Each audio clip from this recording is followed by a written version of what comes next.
Hello friend, स्वागत है आपका अपने चैनल आज क्लास में। आज की इस वीडियो में संस्कृत के 5 काफी महत्वपूर्ण सब्जेक्टिव प्रश्न हम आपको बताएंगे।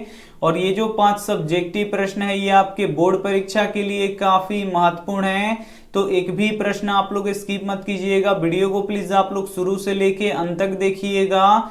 और चैनल को अभी तक आप सब्सक्राइब नहीं किए हैं तो चैनल को सब्सक्राइब कर लीजिएगा। और सब्सक्राइब करने के बाद एक बेल आइकन आता है तो बेल आइकन को दबा के ऑल पे कर लीजिएगा, ताकि जब भी लाइव क्लास हो तो आपके पास नोटिफिकेशन पहुंचता रहे। तो आइए शुरू करते हैं पहले नंबर प्रश्न से।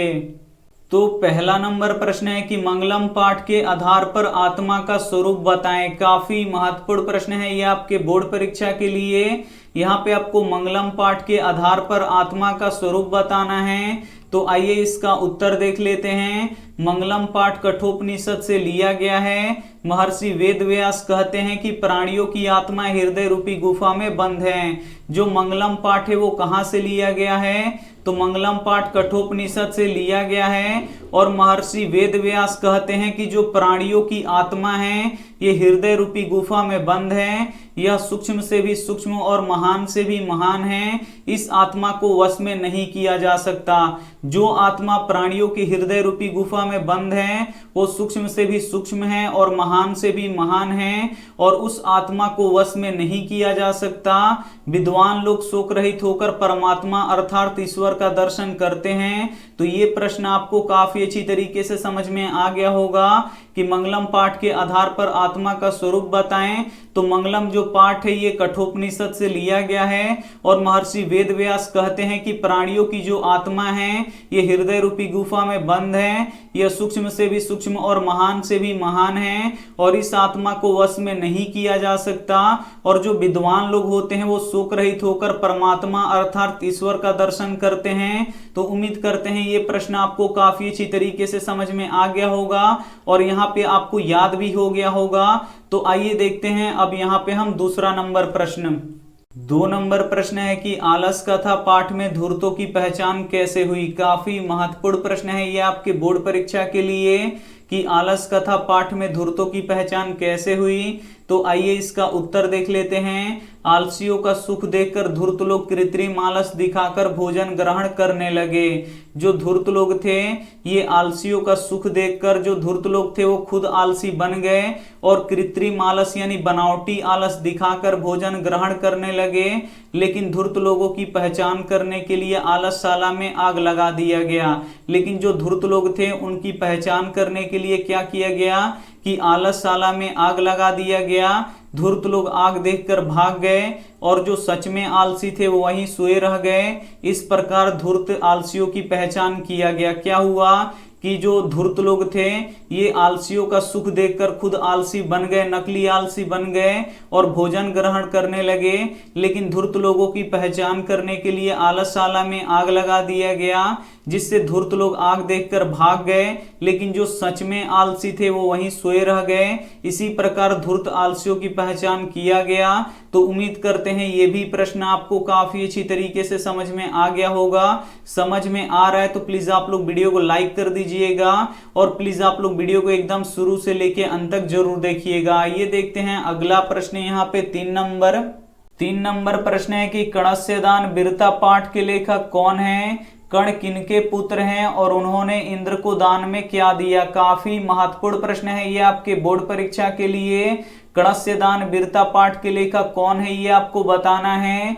कर्ण किनके पुत्र हैं ये भी बताना है, और कर्ण ने इंद्र को दान में क्या दिया ये भी आपको बताना है। तो आइए इसका उत्तर देख लेते हैं। कणस्यदान वीरता पाठ के लेखक भास है। जो कणस्यदान वीरता पाठ है इसके लेखक कौन है? तो इसके लेखक भास हैं। कर्ण सूर्य देवता के पुत्र थे। जो कर्ण थे ये किनके पुत्र थे?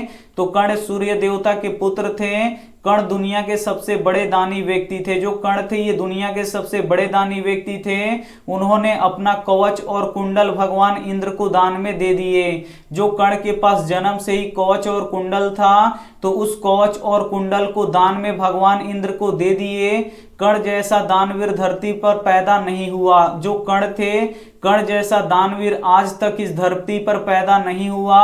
तो उम्मीद करते हैं ये भी प्रश्न आपको समझ में आ गया होगा कि कणस्य दान वीरता पाठ के लेखक कौन है। तो कणस्य दान वीरता पाठ के लेखक भास है। कर्ण किनके पुत्र हैं? तो कर्ण सूर्य देवता के पुत्र हैं। कर्ण दुनिया के सबसे बड़े दानी व्यक्ति थे और उन्होंने अपना कवच और कुंडल किसको दान में दे दिया? तो भगवान इंद्र को दान में दे दिया। और कर्ण जैसे दानवीर आज तक धरती पर पैदा नहीं हुआ।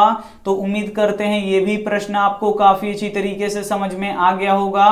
समझ में आ रहा है तो प्लीज आप लोग वीडियो को एकदम शुरू से लेके अंत तक जरूर देखिएगा। आइए देखते हैं अगला प्रश्न 4 नंबर प्रश्न है कि वीरेश्वर का स्वभाव कैसा था। काफी महत्वपूर्ण प्रश्न है ये आपके बोर्ड परीक्षा के लिए कि वीरेश्वर का स्वभाव कैसा था। तो आइए इसका उत्तर देख लेते हैं। वीरेश्वर मिथिला के मंत्री थे। जो वीरेश्वर थे ये कहाँ के मंत्री थे? तो वीरेश्वर मिथिला के मंत्री थे। मिथिला के मंत्री वीरेश्वर दानशील और दयावान थे। जो मिथिला के मंत्री वीरेश्वर थे ये दानशील और दयावान भी थे। वे गरीबों और अनाथों को प्रतिदिन भोजन देते थे। साथ साथ वे आलसियों को भी दान स्वरूप अन्न और वस्त्र देते थे। जो मिथिला के मंत्री वीरेश्वर थे ये दानशील और दयावान दोनों थे। वे गरीबों और अनाथों को प्रतिदिन भोजन देते थे और साथ साथ आलसियों को भी दान स्वरूप अन्न और वस्त्र देते थे।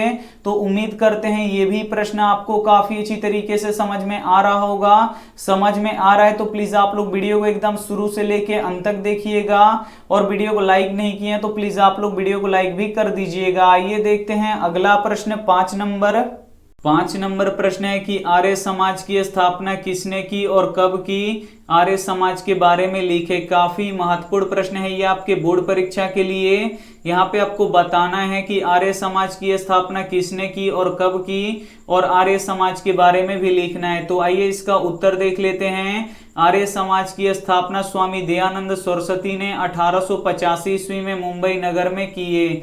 जो आर्य समाज है इसकी स्थापना किसने किया? तो स्वामी दयानंद सरस्वती ने किया। और कब किया? तो 1885 ईस्वी में किया। और किस नगर में किए? तो मुंबई नगर में किए।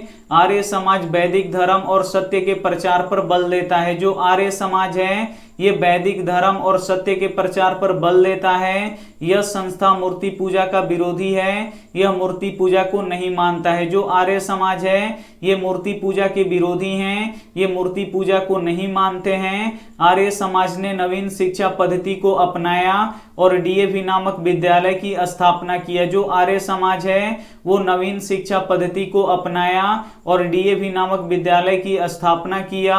आर्य समाज की शाखाएं देश विदेश में स्थित है। तो उम्मीद करते हैं ये भी प्रश्न आपको काफी अच्छी तरीके से समझ में आ गया होगा कि आर्य समाज की स्थापना किसने की और कब की और आर्य समाज के बारे में लिखें। तो आर्य समाज की स्थापना स्वामी दयानंद सरस्वती ने किया। और कब किया? तो 1885 ईस्वी में किए। और किस नगर में किए? तो मुंबई नगर में किए। और जो आर्य समाज है ये वैदिक धर्म और सत्य के प्रचार पर बल देता है। और आर्य समाज जो है ये मूर्ति पूजा के विरोधी हैं। ये मूर्ति पूजा को नहीं मानते हैं। और आर्य समाज ने नवीन शिक्षा पद्धति को अपनाया और डीएवी नामक विद्यालय की स्थापना किया। और आर्य समाज की शाखाएं देश विदेश दोनों में स्थित हैं। तो उम्मीद करते हैं ये सभी प्रश्न आपको काफी अच्छी तरीके से समझ में आ गए होंगे। समझ में आ गया होगा तो प्लीज आप लोग वीडियो को लाइक कर दीजिएगा। अगर अभी तक आप हमारे ग्रुप में नहीं जुड़े हैं तो यहाँ पे हम नंबर लिख देते हैं। यहाँ पे हम नंबर लिख देते हैं, आप लोग जुड़ जाइएगा 87 89 30 73 04। अभी आपको क्या करना है यहाँ पे कि इस नंबर पे आपको व्हाट्सएप नंबर पे आपको क्या करना है, लिखना है कि सर हमें ग्रुप में जोड़ दीजिए। बस इतना ही आपको लिखना है कि सर ग्रुप में जोड़ दीजिए तो हम आपको जोड़ देंगे। वीडियो को लाइक नहीं किए तो प्लीज आप लोग वीडियो को लाइक कर दीजिएगा। अपने दोस्तों के पास इस वीडियो को जरूर शेयर कीजिएगा। और चैनल को अभी तक आप सब्सक्राइब नहीं किए तो चैनल को सब्सक्राइब कर लीजिएगा। Thank you for watching. मिलते हैं अगली वीडियो में, तब तक अपना ध्यान रखिए, मन लगा के पढ़ाई कीजिए। Take care and bye.